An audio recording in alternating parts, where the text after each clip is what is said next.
banyak banget nih sekarang kan yang nanya nih, bentar lagi ganti presiden, menteri ganti, kurikulum ikutan ganti nggak nih Pak? Katanya ganti presiden pasti nih ganti menteri, ganti kurikulum nih Pak. Soalnya banyak yang nanya kenapa sih harus ganti-ganti mulu gitu. Itu kekhawatiran yang sering sekali kami dengar juga di Kemdikbudristek, dan istilah ganti menteri, ganti kurikulum ini kayaknya jadi mencerminkan sebuah trauma masa lalu nih.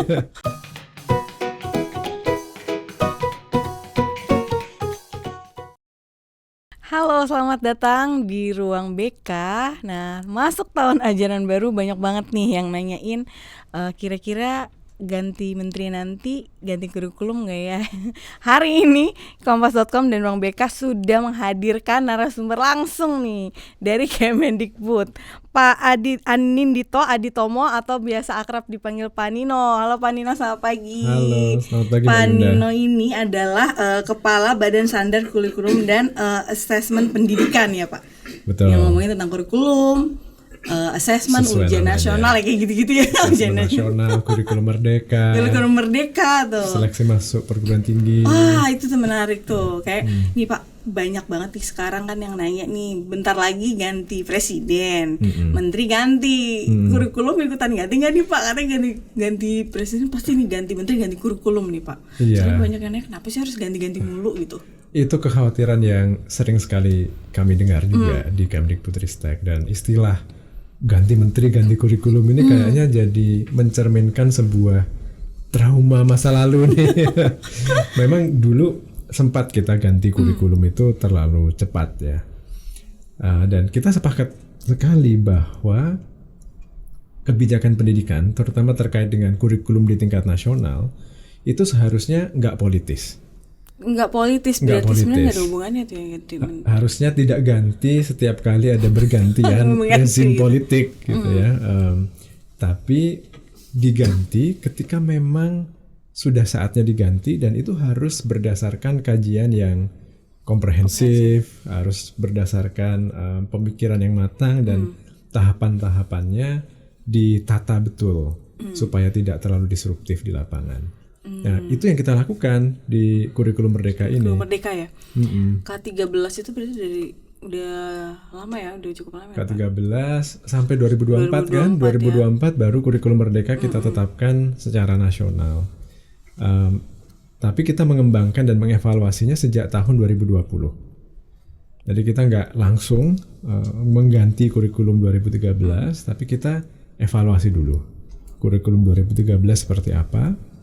Kita buat prototipe kurikulum yang barunya, kita uji cobakan di 3.000-an sekolah se-Indonesia, dan bukan hanya di kota besar, seluruh Indonesia itu betul-betul mencerminkan keragaman kondisi dan daerah gitu ya, kondisi sekolah dan daerah. Sampai kemudian tahun kemarin kita buka secara opsional. Jadi kita beri opsi pada sekolah, silahkan yang mau ikut mencoba menerapkan untuk mengubah pembelajarannya, silahkan gitu ya, tidak diwajibkan. Baru tahun ini kita nyatakan sebagai kurikulum nasional wajib ya 2024. 2024, dan wajibnya pun sebenarnya 2027 nanti. Oh, jadi masih ada 2027, masih ada waktu 2-3 tahun. Tapi ya alhamdulillahnya kejutan baiknya adalah sudah 95% SD, SMP, SMA, SMK di Indonesia yang tahun ini akan mulai menerapkan kurikulum merdeka. Jadi tinggal kurang dari 5% yang masih harus bertransisi dalam 2-3 tahun ke depan ini. Berarti kan tahun 2024 ini kurikulum merdeka memang akan ditetapkan untuk semua sekolah ya Pak. Kira-kira mungkin nggak nanti menterinya ganti terus nggak lanjutin kurikulumnya bagian kurikulum apa mungkin gitu Pak? Ya, tentu kita berharap bahwa ini berlanjut, dan kita optimis sekali bahwa. Kenapa optimis Pak? Satu, karena tadi kita yakin bangsa kita sudah jauh lebih dewasa melihat pendidikan itu bukan isu yang politis. Jadi pendidikan itu agenda bangsa, agenda kita bersama, yang harusnya yang dipentingkan yang utama adalah kepentingan anak-anak, kepentingan generasi muda kita. Jadi bukan semata-mata karena kebijakan politis semata seperti saya sampaikan tadi. Ya insya Allah kita sudah sebagai bangsa sudah jauh lebih matang gitu ya. Dan kalaupun perhitungannya politis, maka tidak menguntungkan secara politik mengubah kurikulum yang baru saja diterapkan oleh 95% sekolah di Indonesia gitu. Iya, Itu baru banget dong berarti. baru sekali gitu ya. Masa mau diubah lagi ya. Gitu ya. Saya rasa kita sudah belajar lah dari pengalaman yang lalu-lalu, tidak akan mengubah kurikulum semata-mata karena pertimbangan politis. Dan ini kelihatan dari periode implementasi kurikulum sebelumnya. Yang dulu pernah 2004 ke 2006 itu memang cepat banget. Iya, itu 2 tahun. 2 tahun aja, terus sudah diubah lagi. Nah, itu memang disruptif dan traumatis. Kemudian 2006 ke 2013 kan sudah lebih lama tuh, berapa tahun? 7 tahun ya.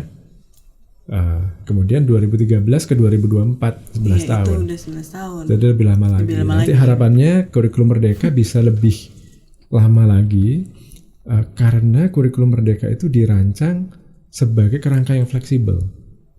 Jadi justru dia lebih tahan banting, lebih tahan terhadap perubahan karena dia tidak menyeragamkan. Dia dirancang sebagai kurikulum yang bisa diadaptasi, diperbaiki terus-menerus. Bedanya sebenarnya apa sih mendasar antara kurikulum Merdeka dengan K13 gitu? Kenapa K13 ini harus banget nih diganti sama kurikulum Merdeka? Ya, itu persis pertanyaan yang kita tanyakan di awal-awal. Kita mau ganti kurikulum nggak ya gitu ya? Kenapa tuh harus ganti gitu? Ada beberapa alasan dan kalau nggak ada alasannya kita nggak akan memutuskan mengganti kurikulum karena ini bukan sesuatu yang ringan, bukan keputusan yang ringan. Iya, karena guru-guru juga kan katanya betul. Adaptasinya nih lama nih. Perlu ada adaptasi gitu ya. Kita mengganti kurikulum itu karena evaluasi kita melihat bahwa kalau nggak diganti, tujuan kita untuk memperbaiki pendidikan itu sulit dicapai. Kan orang yang dikeluhkan dengan pendidikan kita apa? Literasinya rendah, gitu kan? Sama karakternya. Iya, karakternya bullying tuh banyak bullying. Karakter anak-anak kurang baik, kurang berakhlak mulia. Kalau kita memang ingin memperbaiki literasi dan memperkuat karakter anak-anak kita, sayangnya kurikulumnya harus diubah. Kenapa coba? Kenapa tuh Pak? Ini kalau kita lihat kurikulum 2013, niatnya udah bagus. Pendidikan karakter itu dijadikan tujuan di K13. Iya kan sama aja sebenarnya kan. Itu ada tujuannya juga tuh. Betul, jadi sudah ada kesadaran bahwa pendidikan itu harus holistik sejak K13 itu. Nggak boleh cuman akademik aja yang sempit ya, tapi harus karakter secara keseluruhan. Jadi ada kompetensi spiritual, sosial gitu di K13. Nah, kita sepakat nih di kurikulum Merdeka. Cuman masalahnya di K13 itu materinya terlalu banyak. Oh, jadi teori gitu ya Pak? Teori. Atau teorinya banyak. Materi di mata pelajarannya. Mata pelajaran. Oh, mata pelajaran lebih banyak berarti ya? Di dalam tiap-tiap mata pelajaran itu banyak banget teori yang harus wajib disampaikan oleh guru. Dan kemudian itu ditagih di ujian nasional oleh pemerintah. Kalau di kurikulum Merdeka berarti lebih banyak praktek atau gimana tuh Pak? Harus semestinya. Iya, di kurikulum Merdeka materi akademiknya pertama kita kurangin dulu. Jadi tidak semata-mata akademik 100% jam pelajaran gitu ya seminggu. Itu tadinya hampir seluruhnya itu untuk materi akademik. Sekarang 20%-nya kita alokasikan untuk pendidikan karakter melalui proyek penguatan profil pelajar Pancasila atau P5 itu. Nah, otomatis ketika ada 20% untuk pendidikan karakter, yang materi akademiknya juga harus kita kurangin di tiap-tiap mata pelajarannya. Yang kita wajibkan itu berkurang drastis. Contoh sederhananya ya, kalau dulu di bahasa Indonesia itu bisa dicek jumlah materi yang harus disampaikan guru itu bisa belasan atau puluhan poin dalam waktu 1 tahun 2 tahun. Di kurikulum Merdeka itu menjadi 4 kompetensi saja, 4 poin saja. Yang penting anak-anak kalau bahasa itu apa sih? Yang penting bisa menyampaikan gagasan secara lisan dan tertulis dengan logis, ya, dengan sistematis. Itu berarti kemampuan literasi ya Pak? Literasi kalau kita bicara Kan kita ini. sekarang lagi banyak banget ya yang ngomong literasi kita kurang gitu, harus meningkatkan literasi. Sebenarnya apa sih kemampuan literasi itu yang semestinya kita tahu gitu? Karena kan banyak orang literasi bukannya cuma membaca tulis ya gitu, atau sebenarnya ada yang lebih dalam lagi makna dari literasi itu sebenarnya apa sih Pak? Yang paling dasar literasi membaca memang. Tapi literasi membaca ini pun bertingkat-tingkat. Dan ketika kita mendengarkan keluhan atau kritik kenapa sistem pendidikan kita nggak mengembangkan literasi, kenapa anak-anak kita banyak yang literasinya rendah dan masyarakat kita secara umum literasinya rendah tuh kenapa? Rendah gitu ya. Itu karena memang sistem pendidikan kita bukan hanya kurikulumnya ya, tidak berorientasi pada pengembangan literasi. Yang kita berhasil kita capai itu literasi yang paling dasar. Bisa membaca itu ya. Menyuarakan apa yang dibaca, apa yang tertulis disuarakan. Tapi untuk literasi yang lebih tinggi, literasi membaca yang lebih tinggi, sesederhana ketika kita baca pesan di WA atau di sosmed, kita bisa nggak menyarikan intinya, esensinya dengan tepat. Sama membedakan antara hoax dan tidak itu termasuk. Itu lebih tinggi lagi. Oh, itu lebih tinggi lagi. Mengevaluasi ini bisa kita percaya nggak ya kira-kira sumbernya seperti apa? Apakah ini didasarkan fakta atau opini, membedakan fakta dan opini, itu sudah lebih tinggi lagi. Nah, tapi di level yang menyarikan dengan tepat pun itu masih banyak yang belum bisa. Kalau dari asesmen nasional kita itu kira-kira 50% siswa kita yang bisa menyarikan informasi dari teks ya, informasi tekstual dengan baik gitu. Oh gitu, kayak dia ngerti sebenarnya maknanya tuh apa gitu ya? Iya, jadi nggak tertipu oleh judul clickbait.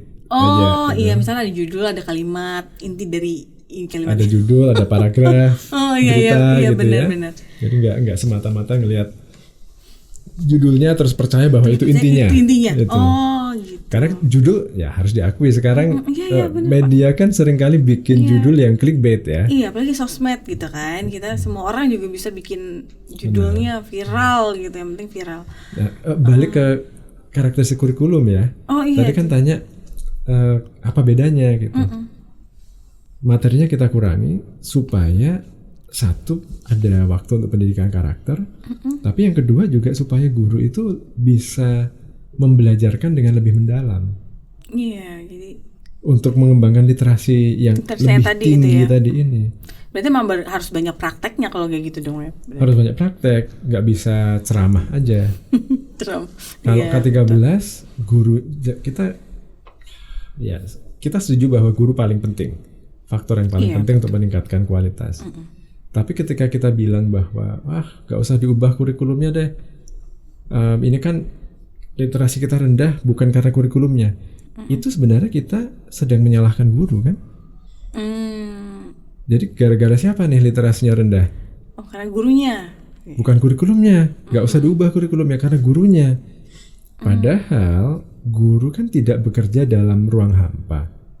Kalau kurikulumnya memaksa guru untuk menyampaikan materi yang banyak banget, kita nggak bisa nyalahkan guru kalau mereka mengajar dengan ceramah aja. Karena yang penting selesai gitu ya. Karena materi banyak, karena dipaksa selesai gitu. Materinya banyak, dipaksa selesai karena nanti akan diujikan di ujian nasional. Jadi guru nggak salah juga kalau mereka menggunakan metode yang gitu-gitu aja, ceramah satu arah. Itu cara paling logis dalam situasi yang mereka hadapi gitu. Iya, karena mereka harus ada pencapaian jam belajar gitu ya. Ini materi ini harus dicapai dalam waktu sekian jam belajar betul. Gitu. Materinya kan banyak, terus jamnya sudah terbatas. Terus nanti ujian nasional itu dulu ujian nasional itu satu mata pelajaran 40 butir. Nah, itu pilihan ganda. Dulu ujian nasional 40 butir ya. Untuk 40 butir semua pilihan ganda. materi yang kita pelajari selama bertahun-tahun. Selama 3 tahun Selama 3 tahun materi ini kan SMP, SMA. ratusan konsep itu hanya diukur melalui 40 butir pilihan ganda. Dan guru nggak tahu kan dari ratusan materi ini 40 mana nih yang akan muncul Keluar di ujian. gitu, di ujian Jadi nasional. guru harus menyampaikan semuanya. Kalau nggak gitu diprotes orang tua, diprotes murid kan. Loh kok saya diuji dengan pertanyaan ini? Kemarin nggak ada nih di pelajarannya. Jadi guru terpaksa untuk mengajar dengan sangat efisien. Yang penting semua materi dipelajari, tapi enggak ini apakah anaknya ngerti atau enggak gitu. Nggak ada waktu untuk ngecek. Berarti kalau kayak gitu ujian nasional mungkin ada lagi nggak nih Pak Nino? Ditanyain. Soalnya ini pro kontra nih Pak. Ya kan gini. Oh ya tadi ujian nasional kenapa pro kontra nih? Karena yang kontra itu menganggap bahwa kayak perlu deh nih ujian karena itu kan encourage biar anak-anak kita tuh belajar gitu ujian. Kalau ujian nggak ada, mereka jadi santai aja gitu. Dan ujian nasional katanya sehingga mereka jiwa kompetitifnya tinggi nih mau ujian gitu kan. Begitu juga dengan ranking gitu ya Pak. Kalau nggak ada ranking, nggak ada ujian, gimana anak-anak bisa jiwa kompetitifnya tinggi? Jadi mereka lemah nih, mentalnya lemah nih, jadi kayak santai gitu. Nah menurut Pak Nino gimana? Iya, itu pandangan yang bersumber dari filosofi yang melihat hidup sebagai kompetisi aja gitu iya, ya bener, kayaknya. Tapi emang hidup bukan kompetisi ya.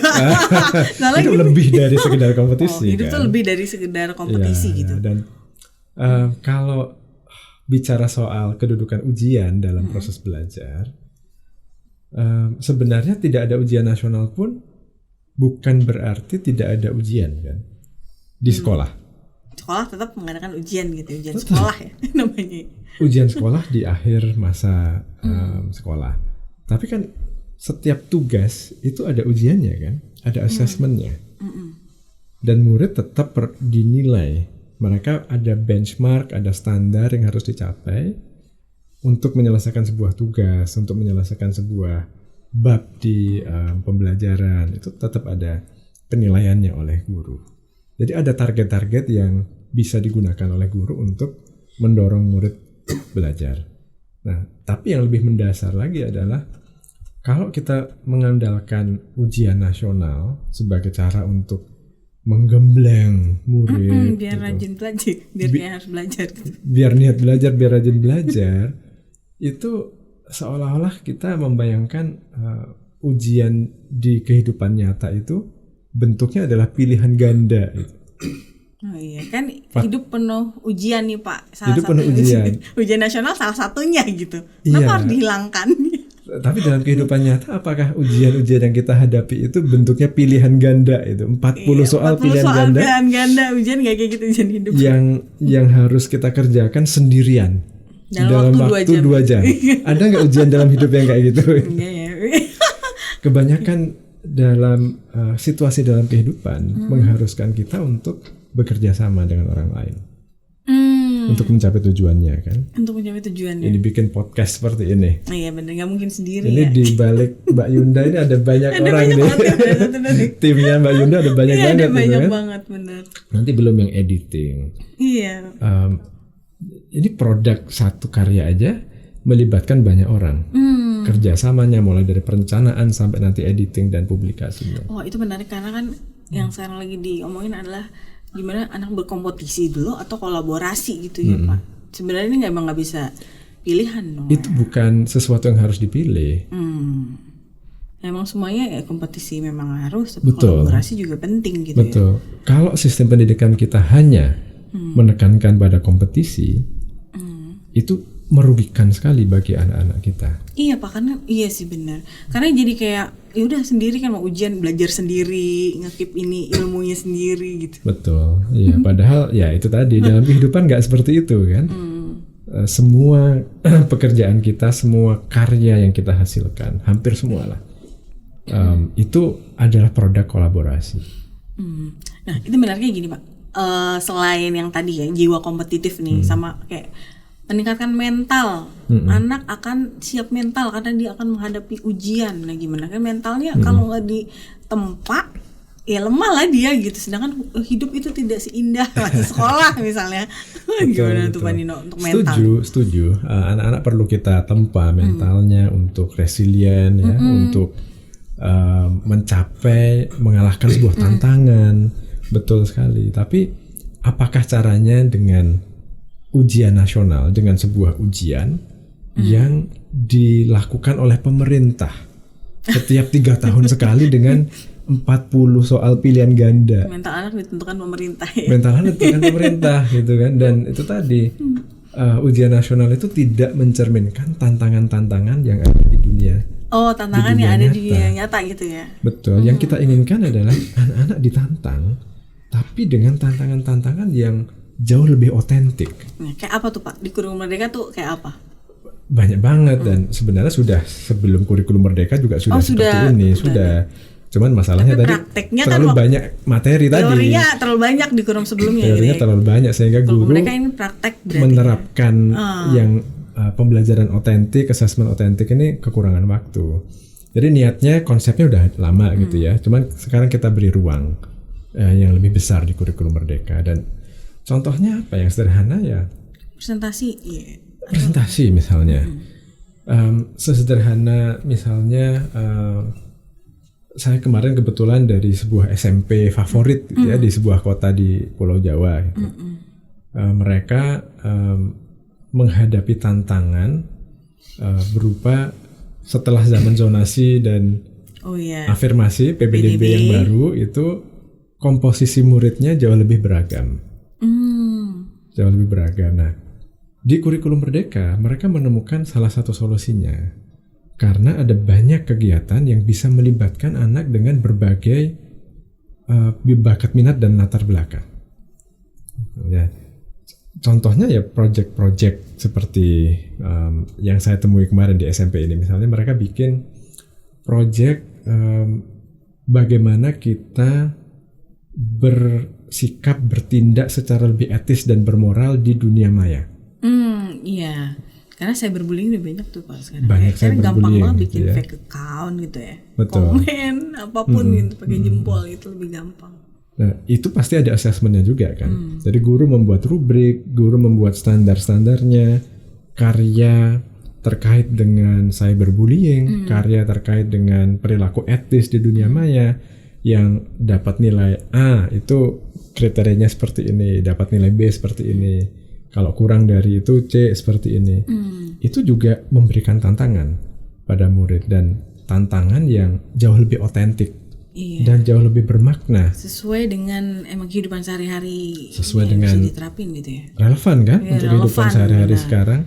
Dan gak harus nunggu 3 tahun, gak harus nunggu pemerintah melakukan pilihan ganda ujian dengan pilihan ganda lagi.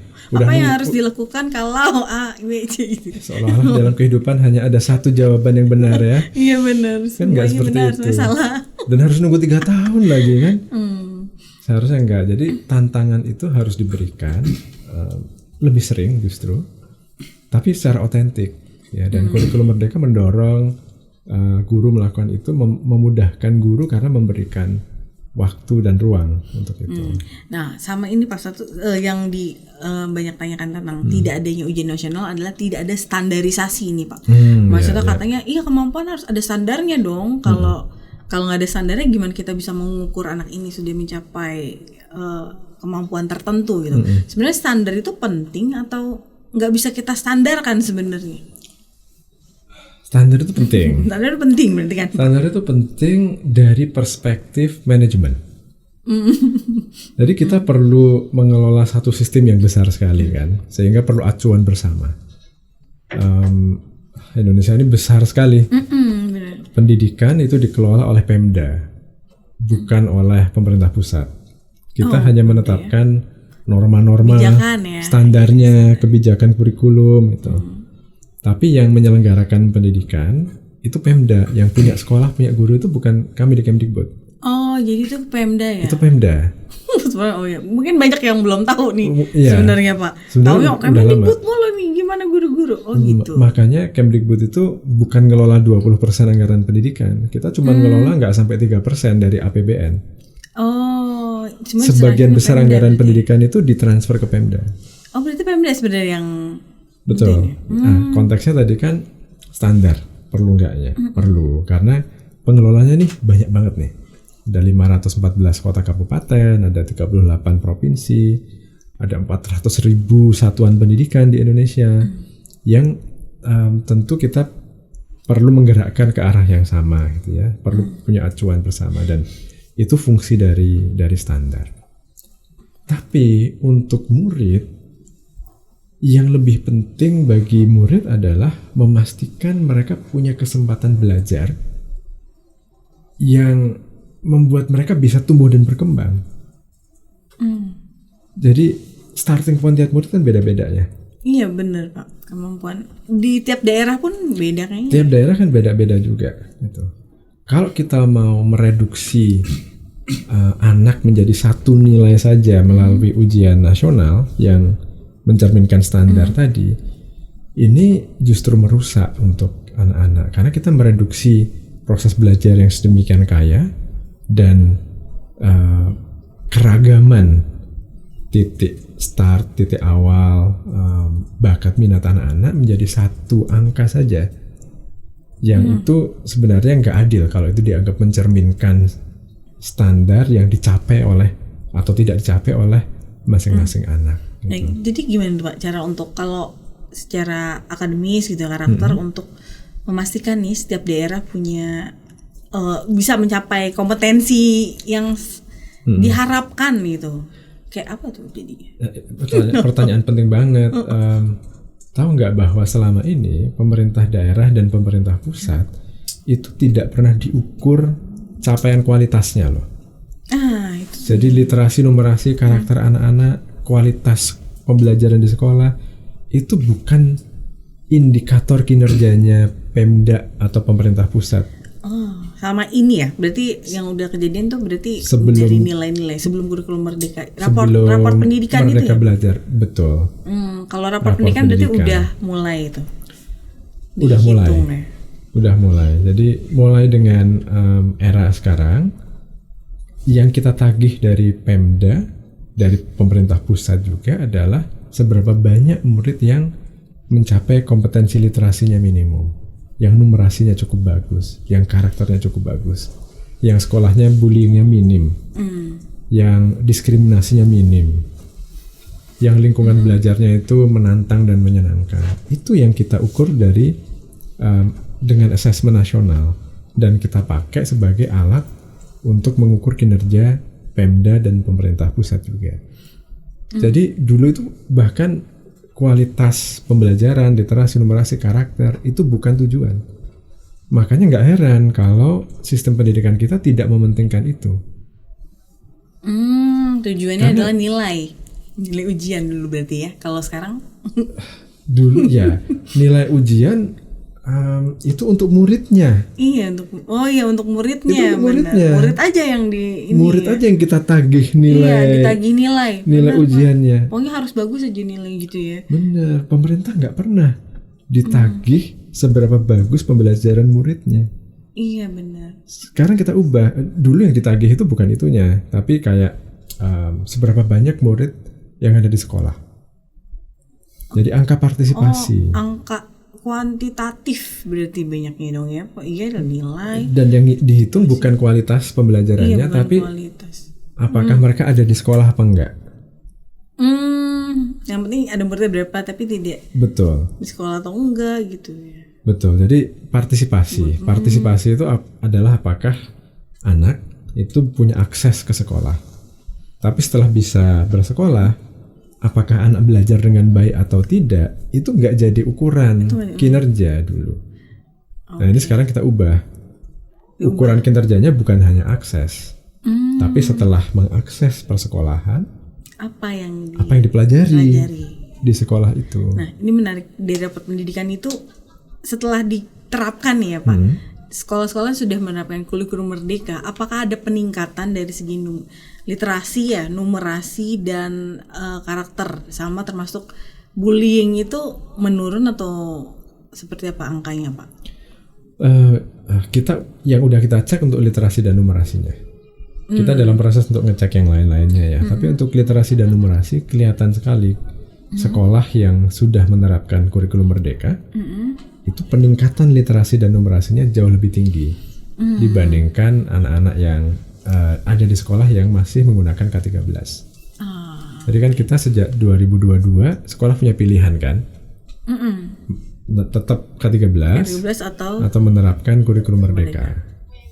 Nah ini sebagian yang menerapkan kurikulum merdeka kita ukur delta atau peningkatan literasi numerasinya dibandingkan yang K13, kenaikannya jauh lebih tinggi yang kurikulum jadi merdeka. emang begitu, lebih ada datanya ya Pak, memang lebih tinggi gitu. Ada, dan itu secara nasional, di rapor pendidikan. Jadi bukan sampel beberapa sekolah aja, ini semua sekolah di Indonesia kan kita ukur ya, hampir semua sekolah. Kurikulum merdeka kan juga untuk SMA nih Pak, itu udah nggak ada jurusan IPA IPS. Bener ya, yang banyak lagi viral tuh nggak ada IPA IPS. Terus sekarang anaknya gimana nih, maksudnya banyak orang tua yang menanyakan itu tuh jadi harus gimana sih gitu.